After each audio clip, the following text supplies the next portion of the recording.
This is Fernanda here to read Chasing Vermeer by Blue Balliett. Weren't you surprised that Vermeer painting was stolen? This felt like kind of a kid thing until that happened. And I was like, what? Chapter 12 starts on page 112 in my book. It's called Tea at 4. The unsigned letter was reprinted in a number of major newspapers all around the world. This was a first. An art scholar had become a thief and was asking the public for help. Overnight, Miss Hussey's classroom became a combination of museum and laboratory.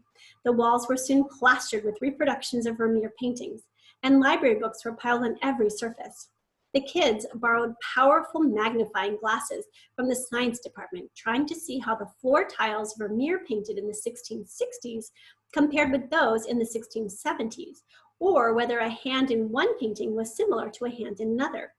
They studied wrinkles, reflections, shadows, wood, glass, and fabric. In the process, they discovered how blurry most reproductions can become when examined through a magnifying glass. Miss Hussey seemed happy with the noise and argument and made everyone defend their opinions. Calder's job was to organize the data the class collected into a giant chart. Petra's was to record some of the conclusions about which paintings were real and which were not. Other kids set up a voting system and tallied the results, or worked on letters that they would post on the internet. Talk that felt exhilarating in Miss Hussey's classroom was nerve-wracking elsewhere. Behind closed doors, those in museums or in positions of authority in the art world were deep in complicated, sometimes angry discussions. Everyone agreed that the most important issue was how to get back a lady writing. Her safety came first. They also agreed that a scholarly terrorist should not be allowed to blackmail the art establishment and endanger one of the world's greatest treasures simply to have his or her way. How could museums consider the thief's demands? Another problem was that the letter had fired the public's curiosity and imagination. The press had, of course, fed the flames. Suddenly, everyone from sports stars to taxi drivers felt entitled to share their thoughts on which work was a real Vermeer painting and which wasn't. There were interviews every day on the news. People talked confidently about Vermeer in fancy restaurants, in subways, in donut shops, in elevators. There was a wave of rebellious feeling against those who were experts in the field. After all, if art wasn't for the people of the world, who was it for? And, as the thief had pointed out, wasn't one set of eyes as good as any other? What did an education and a fancy degree have to do with seeing? The letters that swept over the internet were adding up in the thousands. Many were siding with the opinions of the thief. Some even forgave him or her in the interest of truth, feeling that the thief had a very important mission that would have pleased Vermeer himself. On the day her class voted on the attribution of each of the 35 paintings, Miss Hussey was oddly quiet. The majority of sixth graders sided with the thief, concluding that Vermeer's early and late works were indeed suspicious. Impatient to know what Miss Hussey thought, Calder asked his teacher the question she usually asked them. Well, do you agree? He thought she'd be pleased. We'll see, Miss Hussey said in a flat, grown-up tone. It wasn't like her at all. As she turned away, Calder thought she looked frightened. Several long weeks had gone by since Mrs. Sharp had invited Calder and Petra to tea. In that time, a lady in writing had vanished. She was gone, but she was everywhere. She was still Petra and Calder's secret, but she was now a familiar face to many thousands of others. Mrs. Sharp had left a message for Calder at Powell's. He and his friend were expected for tea on Monday, November 22nd. As they walked slowly toward the house, the kids agreed that Mrs. Sharp was a good person to be seeing. If she liked both Fort and Vermeer, she might have some insights on the theft. Calder noticed the top of Miss Sharp's head, just the crescent of a tidy white bun in one window. It was getting dark outside, and the lighted interior looked like a painting. Through the wobble of old glass, they could see the edge of the geographer over the sofa, a fan of rosy light on the ceiling, a lace curtain, and then abruptly, as if in response to their curiosity, a hand reached up and released the blinds. Calder, something's funny here. What do you mean? Before Petra could answer, Mrs. Sharp opened the door. So you're the young man who has my book. You're the young woman who has my book. Hurry up, you're letting in the cold air. We're having tea in the kitchen. I hate any kind of mess, so that is where we will eat. Mrs. Sharp ignored Petra's murmured comments about how nice the house was, saying only, watch your step and don't touch anything. Calder was thinking to himself that Mrs. Sharp was rude. For someone who was so proper, it seemed odd. She had barely said hello. The kitchen walls were covered with Delft tiles, and Delft, remember, that's where Vermeer is from, in Holland, in the Netherlands. And the plates in the glass cabinets were also blue and white. An old wooden table filled the middle of the room, and its surface, worn with age, glowed a buttery yellow. The chairs were large and heavy and had lions' heads carved on the tops of the backs. On the table sat a tray with a teapot, cups, and saucers, and a plate with tiny chocolate cakes. There were embroidered napkins. In the center of the table, in an earthenware jug, was a bunch of red tulips. And of course, tulips are known for being from Holland as well. Why, it's Vermeer's world. Petra was touching the tile on the counter, running her fingers over the cobalt glaze with obvious delight. Sit down, both of you. You're not here to admire things. Mrs. Sharp's voice was true to her name. Perhaps realizing how harsh she sounded, she went on in a softer tone. We're here to talk about Charles Fort. This young man tells me you picked up my copy of Lowe at Powell's, but don't say anything until you've finished eating. Calder and Petra sat down and sipped obediently on tea served in cups so thin you could see the shadow of your finger on the other side of the china. Calder's swallowing made a loud noise in the silence. Petra wanted to giggle, but instead choked on her cake and had to wash it down with a scalding cup of Earl Grey, which is a type of tea. So, Charles Fort, what do you two make of him? Petra cleared her throat. He believes in figuring out the truth, no matter what anyone else says. Calder and I like that. I mean, he's such a fearless thinker. Yes. Mrs. Sharp was looking at Petra with an intensity that wasn't at all comfortable. Petra looked over at Calder for help. Calder and I have been pretty inspired by his way of seeing. It seems like most people aren't brave enough to question things the way Fort did. Yes, his ideas have meant a great deal to me. Mrs. Sharp looked coldly at her teacup as if it had spoken instead of her. It occurred to Petra that maybe the old woman had said more than she'd meant to, but before Petra could think up an appropriate response, Calder blurted, "Then why did you get rid of the book?" As soon as he'd spoken, he knew he'd made a mistake. Trying to chat with Mrs. Sharp was not easy. It was kind of like playing with a dangerous animal. I was finished with it. Mrs. Sharp's tone made it clear that she could soon be finished with Calder too. There was another silence. It had a dreadful stain on it, if you haven't noticed. All of Fort's books have just been beautifully reprinted in one volume, so I now have that. Calder remained judiciously silent.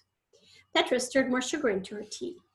You must like Vermeer. Horrible news about the theft, isn't it? Miss Sharp's face was mask-like. Charles Fort would have been pleased.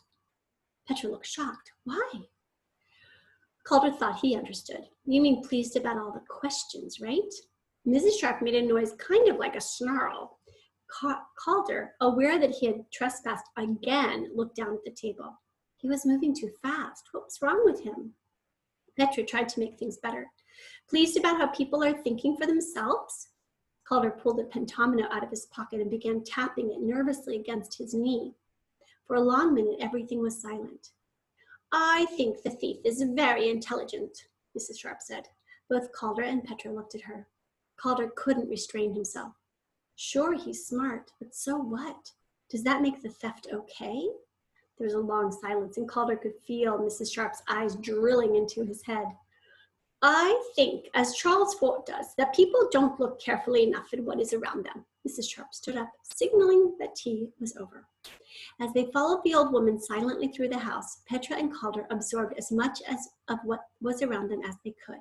A pewter pitcher, several tapestries, goblets made of green and bubbly glass. We must talk soon. I'll leave word with Mr. Watch. The door was shut before Calder and Petra could reply. They stood outside in the twilight looking at each other. Calder was still holding what he now realized was the F pentomino. For someone who obviously loves Vermeer, she didn't seem too upset, Petra said. Calder frowned. You know what my pentomino just said? Fooled. If she wasn't so old, I'd wonder if she had something to do with the painting disappearing. What reason would she have for stealing it? Petra asked. Plus, can you imagine her hiring a bunch of criminals to do the dirty work? But what she said about people not seeing what's right in front of them, that did feel almost like a hint. They walked several steps in silence. Calder was scratching his chin with the F pentomino. You think that it's Mrs. Sharp who's fooled us? Who's fooled, or us? Calder got another letter from Tommy that evening. Something else had gone wrong, something besides Frog's disappearance. Now I want you to take this letter and make sure you work it out by the time you read the next chapter with me. Or you can pause there. Calder felt partly responsible. It had been his idea that Tommy do some detective work, and now his buddy had gotten into hot water because of it. Suddenly, Calder felt guilty that he and Petra were sharing secrets while Tommy was on his own. He'd always told Tommy everything. It wasn't that he'd meant to leave Tommy out. It was just that so much had happened without him. He decided to call his old friend. There wasn't the same privacy on the phone as in their letters, but at least they could make a few jokes. Calder got a recording saying that Tommy's number had been disconnected. A shiver of fear ran down his spine. He dialed Petra's number and told her the news. I can't help remembering Fort's stories about people who vanished into thin air, sometimes from the same area. You don't think this could be anything like that, do you? Petra's voice was subdued. No, but guess what? My dad just left on a business trip and wouldn't tell my mom where he was going. He wasn't mad or anything, but said he couldn't tell her right away. He hasn't been acting like himself at all lately. He kind of disappeared too. Both were silent for a moment. Calder was the first to speak. Got the Vermeer notebook? Of course. Can you add something about our tea with Mrs. Sharp? And maybe even Tommy's letter and the disconnected phone and your dad's mysterious trip? You know, the way writing things down sometimes makes stuff clearer. Good idea. Come over, okay? Before Calder got there, Petra looked at their last entry in the notebook. It said, unknown. Do objects and people repeat because V, Vermeer, painted at home? Then she remembered. They'd been wondering if the women who kept turning up in Vermeer's paintings were his family, surrounded by the everyday stuff of their lives. Absent-mindedly, Petra underlined, objects and people repeat. People repeat. Who was the woman in A Lady Writing? Suddenly, it all felt so sad. Not only the theft, but the thought that the woman didn't have a name, unknown. She was hidden somewhere in the dark, in danger and alone. Petra shut her eyes. As the first tear rolled down her cheek, she could suddenly picture the woman looking at her, her earrings shimmering in that clear light. Don't worry, she seemed to be saying. I remember you, and I'm right here. Petra opened her eyes and sat up straight. She blew her nose. But where are you? She asked silently, feeling excited but kind of silly. Imagining a safe place to hide a small painting, she thought of drawers, cupboards, cabinets, closets, blanket chests. Everything she pictured was wood. And then Petra felt an odd certainty. It was dark wood they were looking for. By the time Calder turned up, she was writing madly in the notebook. Calder, I think we might have a clue. She explained that the lady had kind of helped her think of it. She wanted Calder to understand that. Calder shrugged. It's a logical idea, you know. Dark wood equals fancy places. The thief is an educated person, maybe with a lot of money. He or she could easily live in a mansion with old cabinets or something. Good thinking. Petra wrote, look for wooden storage places in Chicago. Of course, there was Mrs. Sharp's house, but neither remembered seeing anything that might fit that description in the living room or kitchen. Maybe we can get a look at more of her house when we go back. I'll make up an excuse about using the bathroom and run upstairs, Calder suggested. Or maybe she'll want something from Powell's before then. They laughed nervously about how furious Mrs. Sharp would be if she caught them spying. We'd be the next to vanish, you can count on it, Calder added. Both felt better by the time they had a blue one, M&M, and closed the notebook. There was comfort in making plans.